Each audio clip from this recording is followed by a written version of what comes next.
Primeiramente, boa tarde, né? Boa tarde a todos. Sempre trazemos aquele abraço fraterno da casa de Eurípides Barçanufo, né? Casa co-irmã, que nasceu aqui dentro da casa de Fabiano. E hoje nós vamos falar do grande ícone da doutrina, o nosso querido Bezerra. Essa semana, a doutrina espírita, as casas espíritas estarão comemorando mais um aniversário do nascimento de Bezerra, que se deu no dia 29 de agosto, que será comemorado sábado agora, portanto, né? Em meados do século XIX, em 1831, uma cidadezinha muito pequena e provavelmente extremamente violenta, porque o nome que ela tinha na época era Riacho do Sangue. Então, esse nome não é por acaso. Hoje se chama Jaguaretama, lá no interior do Ceará. É uma cidade símbolo para a doutrina, porque a casa onde nasceu Bezerra hoje parece que é um museu, né? E tem ali várias coisas que lembram a família de Bezerra de Menezes, a família tradicional lá do Ceará. Mas, antes de falarmos sobre a figura de Bezerra, eu quero ressaltar a importância dessa página que nós recebemos hoje, e talvez seja a página da semana aqui da casa, escrita por Bezerra, pelo lápis do Chico Xavier. Eu estive lendo aqui, e aqui está a receita de bolo que Bezerra nos dá para ser um espírito de luz, um espírito cristão, no caso de Bezerra, espírita cristão, como muitos de nós tentamos ser. Ele nos dá aqui a receita de bolo. Porque tudo que está escrito aqui, ele vivenciou, principalmente nessa última encarnação que esteve conosco aqui no Rio de Janeiro, vindo do Ceará para o Rio de Janeiro. Nós ainda não temos condições de entender a hierarquia espiritual de Bezerra de Menezes, tal qual a de um Eurípides Barçanufo. São espíritos amigos de muitos séculos, de muitos milênios. Provavelmente foram espíritos convidados diretamente por Jesus para auxiliá-lo no processo de evolução da Terra. Principalmente nesse estágio que estamos vivendo agora, que é da passagem, da transição planetária, de provas e expiações para a regeneração. Esse processo, portanto, começou já há 2000 anos atrás. Alguns livros espíritas falam da presença desses dois espíritos junto com Jesus na mesma época. Que, reencarnados na mesma época, Eurípides e Bezerra de Menezes, cada um ajudando da sua maneira, auxiliando Jesus na proposta de evangelização do planeta. Não tenho dúvidas, todas as encarnações que conhecemos de Bezerra de Menezes e de Eurípides foram reencarnações onde eles doaram o máximo, até a própria vida, em nome de Jesus.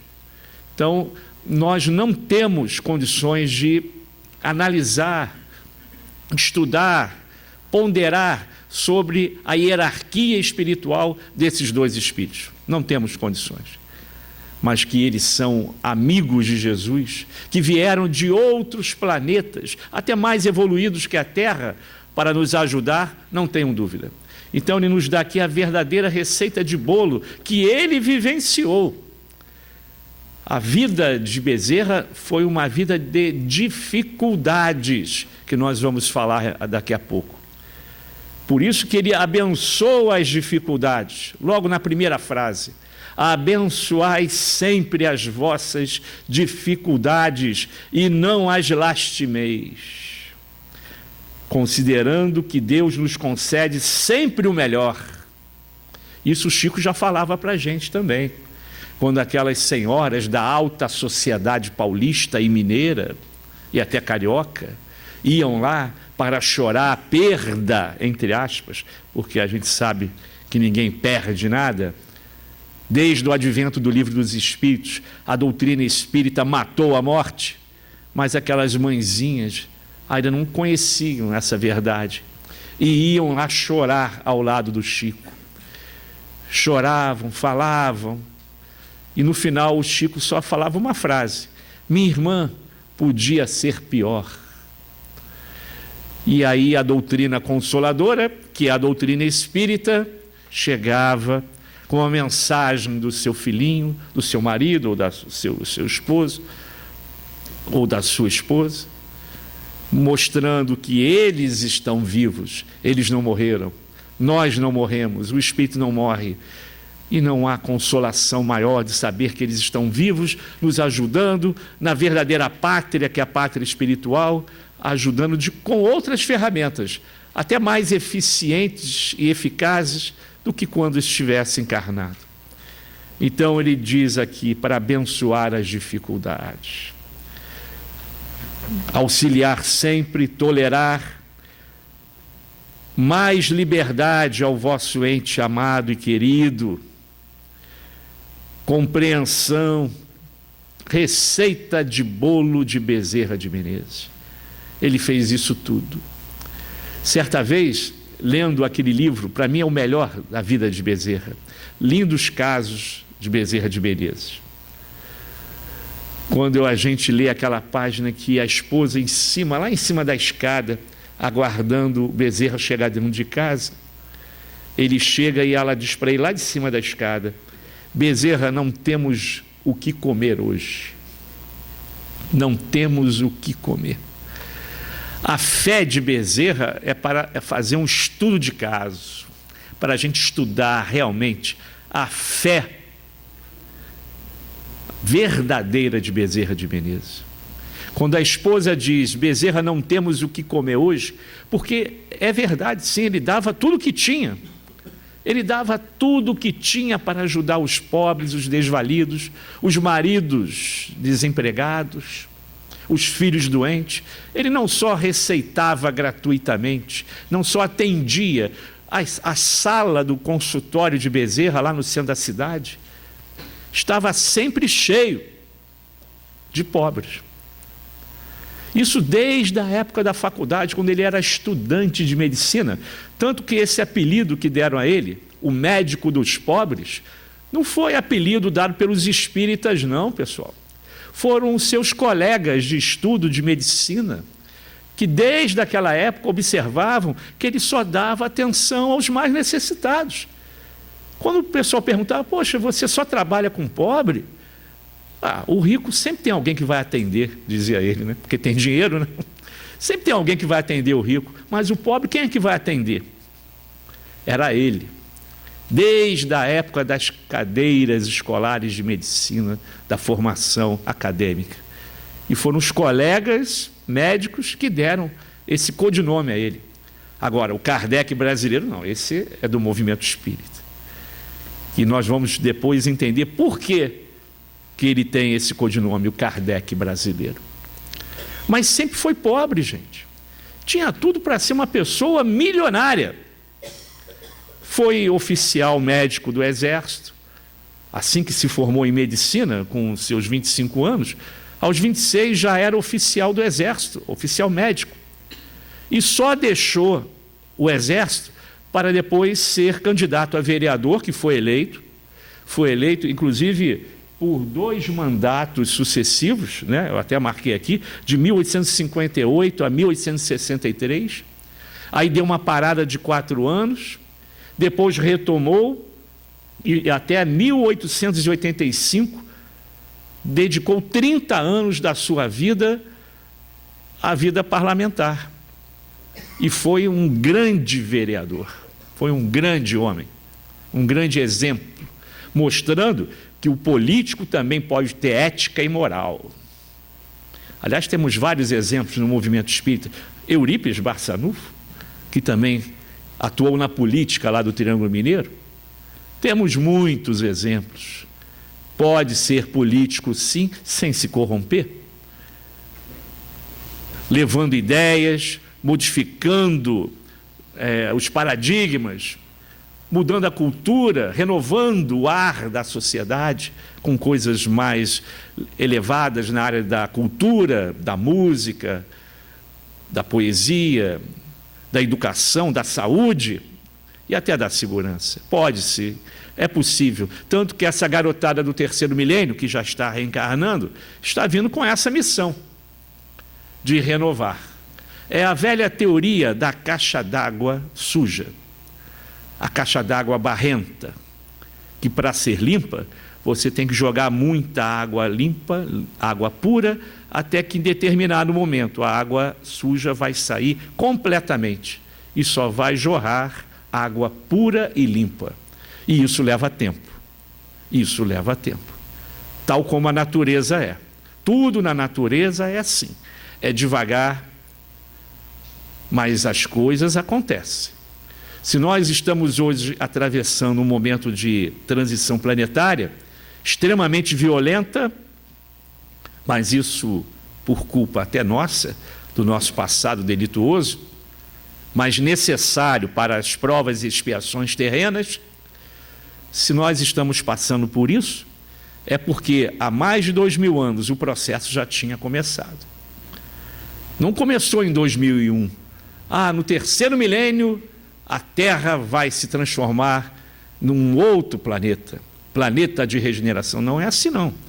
2001 começa o terceiro milênio, mas o processo de regeneração começou antes e vai continuar até o ano 3000, quando termina o terceiro milênio. Então, em meados do terceiro milênio, por volta do ano 2500, 2600, a Terra já será um planeta de regeneração. E os espíritos que estarão aqui vivendo conosco, encarnados e desencarnados, serão espíritos compromissados com a evolução moral do planeta. Aqueles que ainda teimam em fazer o mal, que praticam o mal com prazer, não mais estarão reencarnando aqui. Estarão em outro lugar. E os espíritos de luz, mais evoluídos, mais comprometidos com Jesus, estarão chegando aqui. E os precursores já estão chegando. Já estão chegando. Aliás, já estavam chegando, né? Os vários ícones que nós temos na doutrina, o nosso Chico, tão pertinho da gente, desencarnou tão pertinho, ainda está tão perto da gente, a gente ainda lembra com muito carinho. Mas é preciso falar do Chico, é preciso falar de Eurípides, é preciso falar de Bezerra, principalmente para essa garotada que está chegando aí e que nunca ouviu falar. Não é porque nós já sabemos da importância deles, mas a garotada tem que saber também, senão eles vão esquecer. Se a gente não comentar, não estudar, todo ano falar, no mês de agosto sobre Bezerra, no mês de maio sobre Eurípides, no mês de abril sobre Chico, a garotada vai crescer sem saber direito. Chico Xavier, quem foi Chico Xavier? Então tem que falar sim, tem que lembrar sim, fazer estudos, seminários, painéis, palestras comemorativas, tem que fazer sim. E a importância desse terceiro milênio nos leva à conclusão que Bezerra estava certo na sua escolha, porque assim que ele desencarna, em 11 de abril, também é uma data marcante na nossa doutrina, 11 de abril de 1900, é o desencarne de Bezerra. Quando ele chega no plano espiritual, ele recebe uma mensagem, muitos de vocês já sabem disso, uma correspondência que veio pelo espírito da irmã Celina, emissária de Maria, mãe de Jesus, que naquela carta convidava Bezerra a passar o resto do seu processo evolutivo, estudando, trabalhando, executando trabalhos ao lado de Jesus, mas num planeta superior à Terra, num planeta muito superior à Terra, um oásis de amor. E quando ele lê a carta, ele fica emocionado. E qual foi a resposta que ele deu para Celina? Pediu para agradecer Maria de todo o coração e exclamou aquela frase inesquecível, que enquanto houver um necessitado, um infeliz na face da terra, aqui estarei ao lado dele. Essa foi a resposta. E Maria, claro que aceitou. Por isso que ele está até hoje conosco. Muitas casas têm Bezerra como seu mentor, como seu patrono, como orientador de reuniões mediúnicas, de mocidade, salas de evangelização levam o seu nome, movimentos sociais, né? Trabalhos sociais da casa levam o seu nome. Se ele não é nome da casa, ele pelo menos está participando dela de uma maneira ou outra. Ele é realmente a maior figura, o ícone maior do espiritismo no Brasil. E devemos agradecer muito a Jesus, muito a Jesus, por mantê-lo conosco ao nosso lado, nos auxiliando. Qual espírita, quando está adoentado ou enfermo, ou quando tem um ente querido que vai para as salas de operações do hospital, de cirurgia, não roga a Bezerra de Menezes a ajuda para que possa intuir os médicos da terra no tratamento do seu ente querido? Ele está sempre ao nosso lado, sempre e estará sempre. Compromisso direto com Jesus, tal qual Eurípides Barçanufo. E eu fiz aqui um pequeno resumo da vida dele, para não ficarmos muito presos a datas, mas não tem como, né? A gente vai ter que citar algumas coisas. Mas a primeira coisa que eu gostaria de lembrar a vocês, aliás, é uma coisa que até me chamou a atenção: a vida de Bezerra é muito semelhante com a vida de Eurípides. Tem determinados momentos na vida desses dois espíritos que são muito parecidos. O nascimento na pobreza, a vida difícil, a família grande, né? A Bezerra, no seu primeiro casamento, que foi com Maria Cândida, que durou 5 anos, porque ela ficou enferma e adoeceu, não conseguiu sobreviver, deixando 2 filhos. Depois uniu-se à sua cunhada, né? 2 anos depois da morte da primeira esposa, casa com a sua cunhada, que é Cândida Augusta, e com ela tem 7 filhos, total 9. Eurípides não casou, mas tinha também vários irmãos, 13 irmãos. E na parte de Bezerra, tinha uma filha extremamente doente, extremamente obsediada. Eurípides também tinha um caso assim, com uma das suas irmãs, extremamente doente e obsediada. Os dois, já conhecendo a doutrina, trabalhando na doutrina, trabalhando na caridade, dava passes, medicamentos, o mundo espiritual ajudava no tratamento, mas esses 2 espíritos nunca ficaram curados. Amenizou, mas a cura nunca veio. E aí, a família, aqueles que estão em volta, que não eram espíritas, que desconfiavam ainda da doutrina espírita, tal qual na família de Eurípides, vinham logo criticando. Poxa, você que dá uma aí de curar todo mundo, cura qualquer pessoa que chega aqui, não consegue curar a sua filha ou a sua irmã, no caso de Eurípides. As preces eram constantes, até que certa vez, para os 2, chegou a mensagem do mundo espiritual. Era a prova necessária para que aqueles 2 espíritos que tinham que atravessar aquela dificuldade para poder continuar a evoluir para o infinito do mundo espiritual, né? Era necessário aquela prova. E Bezerra, então, chega à mesma conclusão de Eurípides. Conclusão essa que hoje, no Brasil, nos faz ser um dos países com o maior índice de hospitais espíritas no mundo. Hospitais chamados de manicômios. Antigamente, eu vejo lá pertinho do Eurípides, né? Nós tínhamos a colônia Juliano Moreira, no início do século XX. Quantas pessoas, a palavra é essa, foram assassinadas dentro daquele hospital. Não é porque eram loucos, não, porque eram médiuns. Médiuns, claro que sem a educação devida, sem a orientação devida, mas era mediunidade. Ainda bem que não foram parar na fogueira, como acontecia na Idade Média, né? O médium na Idade Média era jogado na fogueira. mas muitos foram parar na colônia Juliano Moreira, passaram por torturas, cirurgias, que, pelo menos essa que me deixa assim muito constrangido até de falar, que tirava uma parte aqui atrás do cérebro, uma partezinha do cerebelo, para robotizar aquela criatura, para não dar mais trabalho, para não ficar agitado. Então tirava uma partezinha aqui na base do crânio, aqui atrás do cerebelo, ele virava um vegetal robotizado. Era mediunidade. E como é que Bezerra trabalhava isso? Como é que Eurípides trabalhava isso? Lá no Colégio Allan Kardec, o primeiro colégio espírita, né, do Brasil, do mundo, fundado por Eurípides. Como é que Bezerra trabalhava isso no seu consultório? É o mesmo tratamento que esses hospitais que hoje existem no Brasil, principalmente no interior brasileiro, no interior de São Paulo, em Goiânia, tem bastante. Tem um em São Paulo que se chama Bezerra de Menezes. Maravilhoso. Como é o tratamento? Manhã, tarde e noite.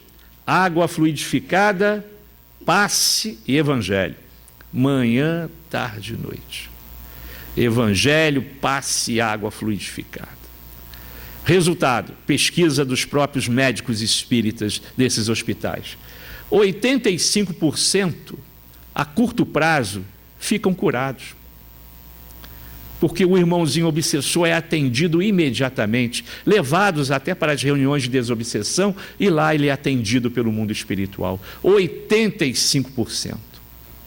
10%, o tratamento leva um tempo um pouquinho mais longo, porque o caso já está mais grave, chega ao que nós chamamos de subjugação, que é o último estágio da obsessão. Aí o caso já é mais grave.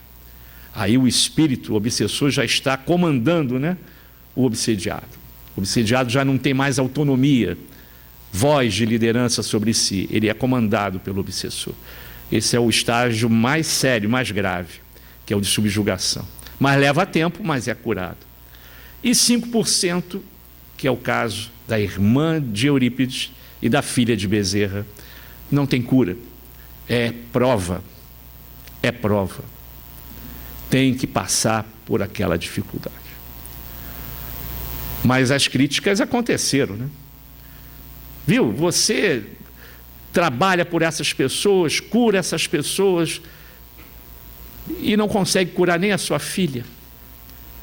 E além de tudo ainda está miserável, pobre. Essas críticas ele recebia. Sempre viveu na pobreza. Sempre.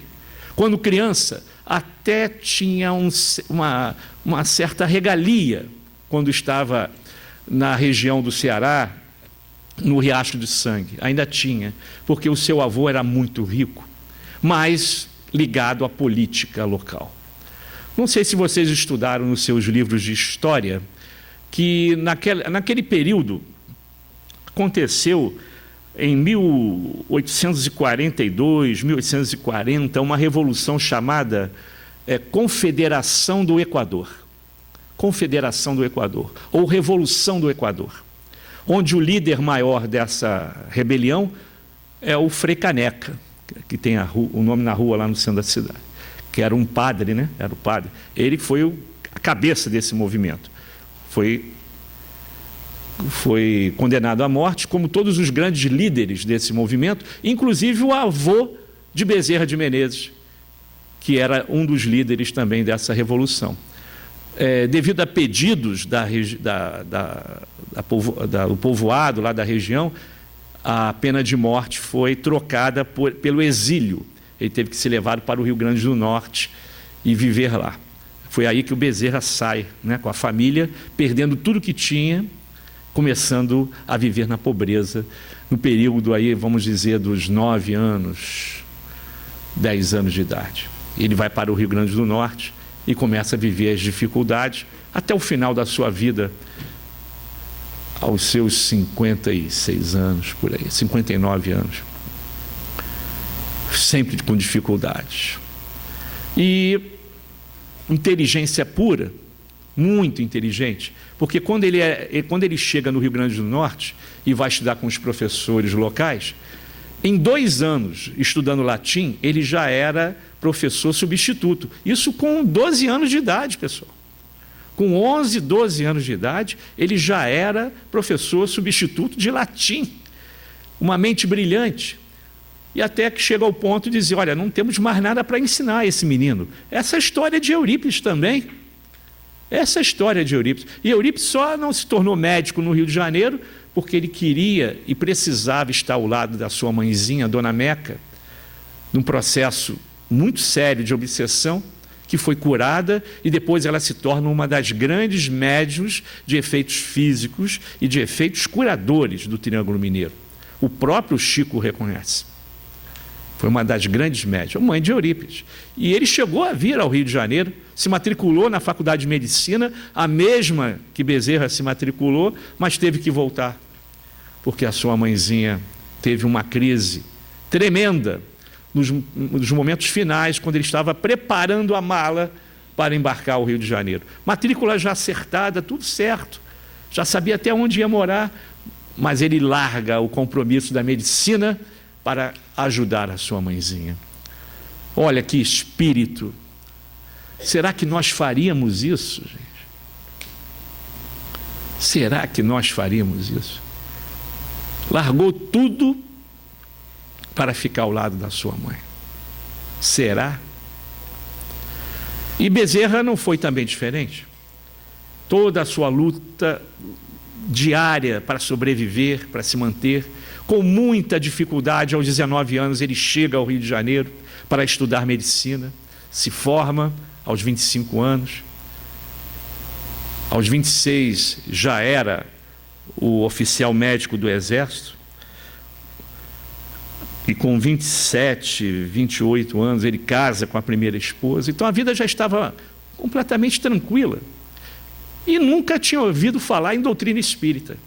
Aí que eu peço para que vocês, ao chegarem em casa hoje, peguem o Evangelho ou o Livro dos Espíritos e leem lá, principalmente no Evangelho, características de um homem de bem. Características do homem de bem. Eurípides também se tornou espírita muito depois, mas o que esses 2 espíritos fizeram pelo nosso país, pela cidade em que viviam, parece que já conheciam a doutrina espírita. E foi exatamente essa impressão que Bezerra teve ao receber de Joaquim Travassos, o primeiro tradutor do Livro dos Espíritos, naquela famosa viagem de bonde que ele fez do seu consultório do centro da cidade até a sua casa em São Cristóvão. Quando ele recebe, senta ao lado do banco do bonde, senta Joaquim Travassos.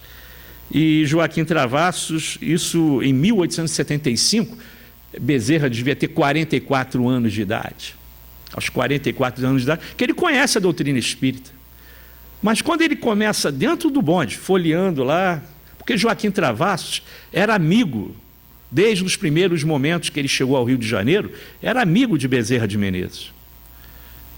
Então ele, folheando o Livro dos Espíritos, lendo algumas perguntas e respostas, ele faz aquele discurso, aquela frase famosa, né? Mas eu já conheço isso. Como dissesse, eu já li isso, eu já conheço isso tudo aqui. Foi a expressão que ele usou. Eu já conheço, isso aqui não é novidade para mim, não. Ora, da onde ele leu isso? Estava com 44 anos, nunca ouviu falar de doutrina espírita, muito menos de Allan Kardec. Alguns espíritas dizem, até escritores, dizem que foi aí que ele se tornou espírita, quando leu o Livro dos Espíritos ofertado pelo Joaquim Travassos. Bezerra se torna espírita aos 44 anos de idade. Não foi bem assim não, pessoal. Não foi assim. A história não é bem essa, não. Tal qual Eurípides, também quando conhece a doutrina espírita pelo seu tio senhor Mariano, como ele chamava, ele leu o livro de Leon Denis, depois da morte, livro de Leon Denis, leu o livro, achou interessante, leu naquela noite, e releu na madrugada seguinte. Mas ele nunca disse que eu sou espírita. Não é assim. Esses espíritos, para se dizer sou espírita, ele tem que pesquisar mais. É como Paulo, né? Ao se transformar Saulo. Saulo, ao dizer sou cristão, levou algum tempo. Ele teve que ir lá para o deserto. Teve que ficar lá um tempinho estudando, introjetando aquelas verdades. Esses espíritos são especiais. Porque quando ele chega a público, como Eurípides, chega depois de quase 6 meses, recluso na cidadezinha lá perto de Sacramento, na fazenda Santa Maria, e ficou lá 6 meses fechado, escondido de todo mundo. Depois de 6 meses ele volta para Sacramento e diz, eu sou espírita. Aí vocês imaginam o que aconteceu, né? Cidade católica, todo mundo católico, ser espírita naquela época não é tão fácil quanto hoje. O céu caiu na cabeça de Eurípides, né? E Bezerra não foi diferente. Só que ele não levou 6 meses. Bezerra levou 11 anos estudando a doutrina espírita. E aí eu fui fazer as pesquisas, né? É isso que está escrito na biografia dele, né? Porque foi aos 55 anos que ele faz aquela grande palestra, né? No 2º andar da nossa FEB aqui na Avenida Paço, auditório da FEB, que é no 2º andar.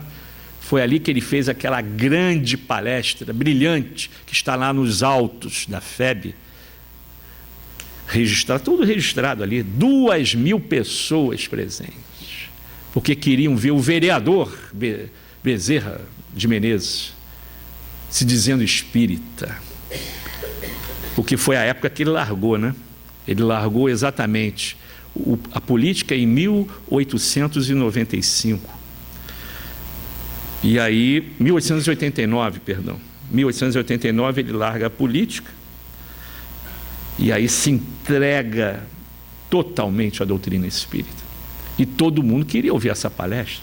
O que é que levou ao doutor Bezerra se tornar espírita? Isso foi final do século XIX. Finalzinho do século XIX. Encheu, foi uma das palestras com maior audiência da FEB, 2.000 pessoas. Ali ele deixa bem claro, eu sou espírita. Passaram-se 11 anos, hein? Mas nesse período ele conhecia bastante a doutrina, estudou bastante Kardec. Tanto, aí que eu falo das minhas pesquisas, aí eu comecei a pesquisar, né? Aí fui procurar lá nos anais das reuniões da FEB, isso está tudo registrado na internet. No Reformador, que naquela época já tinha o Reformador. Aliás, o Reformador foi criado 1 ano antes da fundação da FEB. O Reformador a primeira edição do Reformador foi em 1883. A FEB foi inaugurada em 1884. E Bezerra já era, podemos dizer, entre aspas, simpatizante do espiritismo, mas ele não fazia parte da diretoria da FEB. Ele foi convidado. Ele foi convidado a fazer parte da primeira diretoria da FEB, mas ele ainda não está na hora. Ainda não me sinto confiante. Ele disse, vamos esperar um pouquinho, o momento certo vai chegar. Mas ele ajudou a fundar a federação. Mas o Reformador já existia antes, então eu procurei, hoje já está tudo digitalizado na internet. Desde 1883 para cá, vocês podem procurar o que quiser sobre o Reformador. E vão achar coisas interessantes, muito interessantes. Como era o espiritismo daquela época, né? Por isso que ele é o Kardec brasileiro. A FEB, a própria FEB, os anais da FEB, reconhece que Bezerra de Menezes foi o divisor de águas no espiritismo do Brasil, nos seus 2 mandatos de presidente. O primeiro mandato foi em 1889. A FEB passava por sérias dificuldades no campo moral, no campo político, ideias divergentes, o positivismo tentando se impor, o academicismo, a intelectualidade, os doutores querendo empinar o nariz. A FEB só era frequentada por intelectuais, pessoas inteligentíssimas, sim, mas extremamente vaidosas, orgulhosas, como ainda somos, né, gente? Ainda somos assim. Por isso que a gente está aqui na Terra.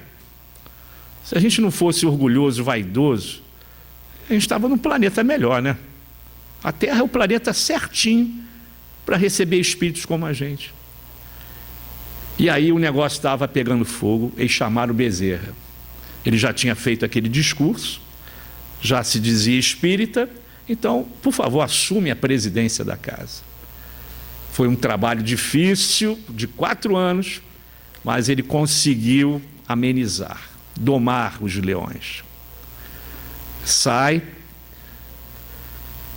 depois chamam ele de volta. 5 anos antes de desencarnar. Ele desencarna em 1900, né? Ele é chamado em 1895 para aplacar a ira dos intelectuais que ainda insistiam em ficar só filosofando. A nossa doutrina é um tripé: ciência, filosofia e religião, como consequência. E eles queriam ficar só nas 2 primeiras, na filosofia, na ciência. E aí o espírito de Kardec, né, parece que falou mais alto para Bezerra, e lembrou do que aconteceu com o espiritismo na França, também só de intelectuais. E olha o que deu lá na França. Existe algum resquício de espiritismo lá? Nenhum. Espiritismo hoje é aqui, coração do mundo, pátria do Evangelho. E aqueles espíritas franceses reencarnaram aqui para dar continuidade à obra kardeciana. Estão todos reencarnados, já reencarnaram, outros ainda irão voltar. A obra agora é aqui, a bandeira agora está aqui. Cabe a nós dar continuidade a esse projeto.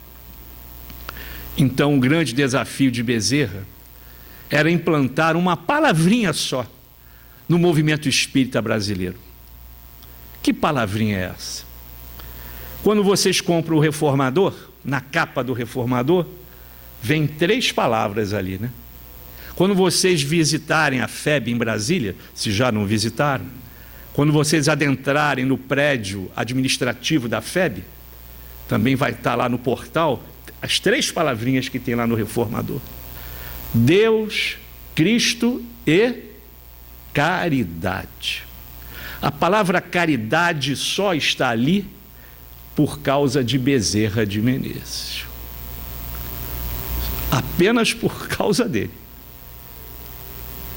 Antes da FEB, o elitismo, o rigor científico, a intelectualidade, não pisava na lama para ajudar os necessitados, não, gente. Não saía do prédio da FEB, não saía de suas casas espíritas, filosofando, estudando. Estudava sim, mas não colocava nada em prática. E a frase maior de Kardec na doutrina, para mim, e talvez para Bezerra também: fora da caridade não há salvação, falou mais alto naquele momento para Bezerra de Menezes. Por isso que ele é o Kardec brasileiro. E numa famosa reunião de diretoria, ele convoca todos os membros, não só da federação, da casa de Ismael, mas de todas as casas espíritas filiadas. Inclusive uma aqui bem pertinho da gente, que ele frequentava muito, que é aquela casa lá de Jacarepaguá, aquela casa espírita de Jacarepaguá, lá no Pechincha.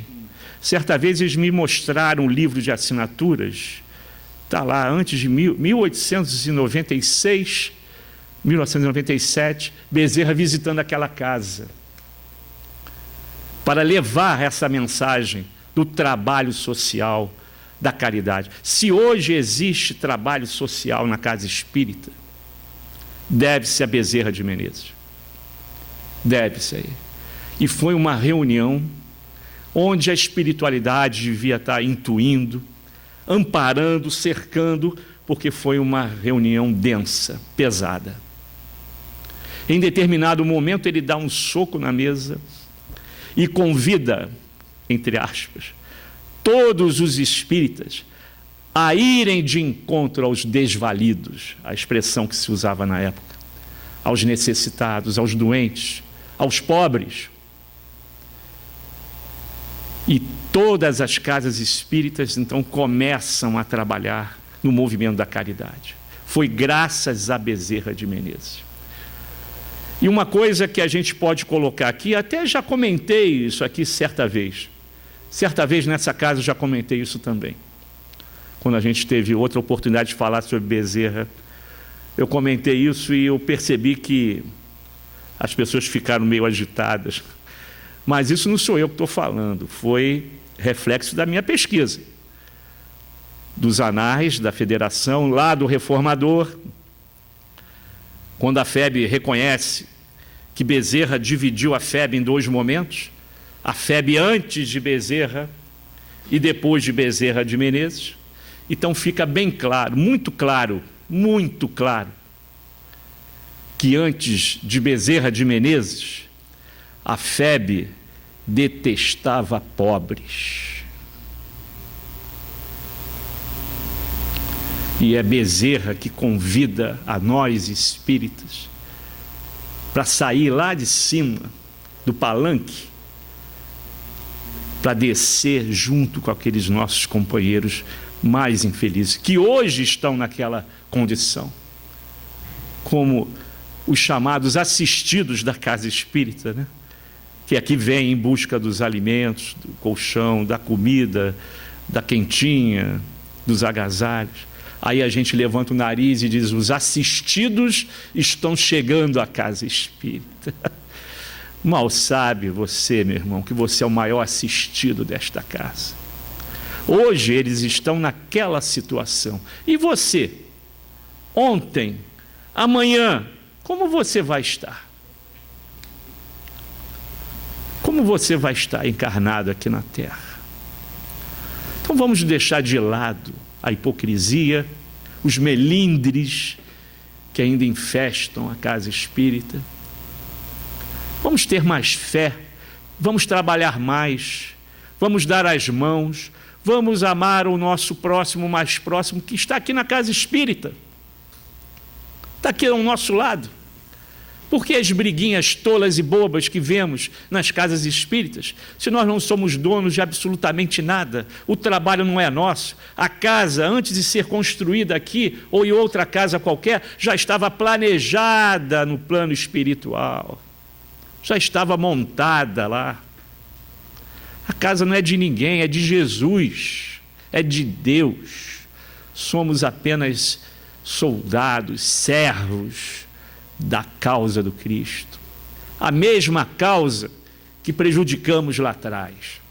Fomos nós que prejudicamos e muito toda a palavra de Jesus, deturpando, violentando, assassinando, proibindo, cortando, mutilando, adulterando as palavras ao nosso bel prazer, para que à sombra da cruz do Cristo pudéssemos ter mais poder, mais riqueza, e até guerras insuflamos como guerras cristãs para apenas enriquecimento próprio. E aí a gente ainda está aqui na Terra, ainda reclamando de algumas provas ou expiações. E é por isso que o Chico diz lá para a mãezinha: minha irmã, podia ser pior, e podia mesmo. Ainda bem que ninguém lembra do seu passado delituoso. Nós ficaríamos tão envergonhados que nós nem entraríamos nessa casa. Ainda bem que ninguém lembra, graças a Deus. E Bezerra, com toda a dificuldade, com toda a pobreza, aquela passagem do filme que ele tira o anel e dá para aquele senhor comprar o remédio e alimento, não é mentira não. Ele dava tudo que tinha mesmo. Ele andava sem, às vezes ele não tinha nem dinheiro para pegar o bonde para ir para casa. Mas nunca duvidou da caridade divina. Quando ele diz assim, ó, continua no final, na última frase desse texto que vocês receberam, continuemos buscando Jesus em todos os irmãos da terra, mas especialmente naqueles que sofrem problemas e dificuldades maiores que os nossos obstáculos. Porque sempre tem alguém que sofre mais do que a gente. Vamos deixar de lado o nosso egoísmo, a nossa vaidade. Ah, eu sou o maior desventurado, eu sou o maior sofredor. Não é não, companheiro. Nesse momento tem gente que está sofrendo muito mais que você. Socorrendo e servindo e sempre mais felizes nos encontraremos sob as bênçãos dele. A fé Bezerra tinha. E quando a mulher lá em cima da escada, sua esposa diz, Bezerra, não temos o que comer hoje, ele diz, Jesus vai prover. Ele nunca passou necessidade. Ele nunca teve fome junto com os seus filhos e esposa. Aquela noite não tinha que comer, mas no dia seguinte apareciam os alimentos. Não sabe-se de onde. A cozinha, que estava com as estantes lá vazias, se enchiam de arroz, feijão. Da onde vinha? Ninguém sabia explicar. Ah, alguém mandou para você e tal. Às vezes chegava uma carroça em frente e despejava aqueles sacos de arroz, feijão, ovos, carne. Ninguém sabia de onde veio. Essa é a diferença de Bezerra para a gente. Ele nunca duvidou do seu compromisso com Jesus. Nunca duvidou que Jesus poderia auxiliar. Sempre teve fé. Às vezes a gente duvida, né? Às vezes a gente fica pensando duas vezes. Morreu pobre, podemos dizer miserável. Não tinha a família dinheiro para o enterro. Quem ajudou? Presidente da FEB de 1890, Quintino Bocaiúva. Quintino Bocaiúva era espírita, presidente da FEB. Passou a sacolinha, literalmente, aos diretores da FEB. No seu enterro, 23, 24 pobres. Cadê os colegas do exército, da vereância, da medicina? Até os espíritas. Onde é que eles estavam? Não, Quintino Bocaiúva estava lá. A direção da FEB também foi. 2 ou 3. Não tinha dinheiro nem para ser enterrado. E você acha que o espírito dele estava preocupado com isso? Cova rasa, mausoléu? Nem estava nem aí. Ele já estava com Jesus, com novos projetos para o planeta Terra. E nós ainda reclamando da nossa vida, né, das dificuldades. Dificuldades que nós mesmos pedimos na nossa programação reencarnatória. Nós mesmos pedimos, nós ficamos reclamando. Quanta vaidade, né? Quanto orgulho. Só para fechar aqui, lembrar que o Brasil, coração do mundo, pátria do Evangelho, tão sustentado por essa vibração de Bezerra, porque quase sempre quando o Divaldo, nesse momento ele está aqui no Rio, né? O Divaldo está aqui. Quase sempre quando o Divaldo termina um simpósio, uma exposição, quase sempre vem a psicofonia, às vezes, se não a transfiguração, né? De Bezerra de Menezes. São espíritos muito amigos de outras eras. E vem Bezerra falar, lembrando da importância da união dos espíritas, do movimento espírita. Vamos deixar de lado as fofoquinhas, as panelinhas, os melindres. Vamos dar as mãos. Essa é a mensagem constante de Bezerra. incentivando o núcleo de evangelização do movimento espírita, futuro do nosso país, coração do mundo, pátria do Evangelho. Até porque essa garotada está chegando aí. Emmanuel já não está aqui com a gente? Emmanuel hoje deve ser um adolescente de 15 anos de idade. Em breve vocês ouvirão de um jovem na doutrina falar sobre educação espírita, pedagogia espírita, evangelização. Em breve. Não vai esperar muito não. Vai despontar aí um jovem. Não sei aonde, não sei qual o nome, não sei qual é o nome que Emmanuel tem hoje. Mas ele já está por aí. E muitos virão, muitos virão. Muitos virão. E como é que o movimento espírita vai receber esses jovens? Essa galera aí do terceiro milênio, que vai reformatar essa doutrina, vai transformar realmente a doutrina espírita, quebrando paradigmas antigos, inclusive na área da evangelização espírita. As casas vão ter que também abrir as suas mentes. As coisas vão acontecer, vão acontecer. Muita coisa nova vai chegar, muita informação nova, mas temos que ter muito cuidado nessa hora, porque é aí, nesse momento, que os espíritos imperfeitos, chamados obsessores, vão se aproveitar para provocar mais tumulto na casa espírita. Agora mesmo, nesse mês de setembro, teremos uma nova Bienal. E mais uma vez, os estandes que mais vão vender livros serão estandes espiritualistas, sendo que 2 vão se destacar: Federação Espírita Brasileira e a editora Leon Denis. Sempre, em todas as bienais, dos últimos 5 eventos, foram as editoras que mais venderam livros.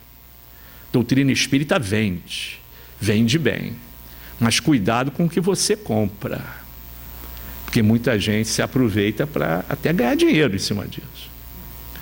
Não passe adiante um livro que não seja de Kardec, do Chico, sem você ler antes. Leia. Crivo da Razão, era assim que Kardec trabalhava. A doutrina não proíbe nada, você pode ler o que quiser, mas, por favor, só passe adiante aquilo que for sério e dentro da pureza da base doutrinária. Então, vamos evitar esses problemas que já estão começando. Os modismos estão chegando dentro da casa espírita, coisas que realmente fogem da pureza doutrinária, mas Deus está no comando, né? Jesus está no comando disso tudo aí. Não cabe a nós julgarmos. Mas vamos estudar mais Kardec. Veja, Bezerra estudou 11 anos. 11 anos depois de receber o Livro dos Espíritos, ele diz: eu sou espírita, e nunca mais retrocedeu. 55 anos, quase a idade de Kardec, quando chegou à doutrina espírita, né? Kardec chegou nessa fase, 55, 56 anos. É quando o espírito maduro, consciente, e que tem uma função muito, muito importante. 10 anos como espírita. 10 anos Kardec trabalhou como espírita. 10, 14 anos, no caso de Kardec. O suficiente para deixar toda essa bagagem que temos aí. 10 anos como espírita, Bezerra de Menezes nos deixou um legado maravilhoso. E se quisermos ser realmente Brasil, coração do mundo, pátria do Evangelho, nós temos que, pelo menos, seguir a cartilha, a receita de bolo que Bezerra nos escreveu. Só depende da gente. Se não quisermos, a bandeira vai para outro lugar. Afinal, essa bandeira já passou na Palestina, já chegou na França, está no Brasil hoje. Mas se vocês, irmãos, não quiserem, ela vai para outro lugar. Nosso tempo já está se esgotando. Fica aqui a nossa lembrança do nosso Kardec brasileiro, e que, se hoje temos uma casa espírita aberta com essas propostas do campo, não só da ciência, do estudo, da filosofia e da religião, mas também no compromisso social, de ajudar ao mais necessitado, agradeça ao médico dos pobres, o nosso querido Adolfo de Menezes Cavalcante. Muita paz a todos. Obrigado.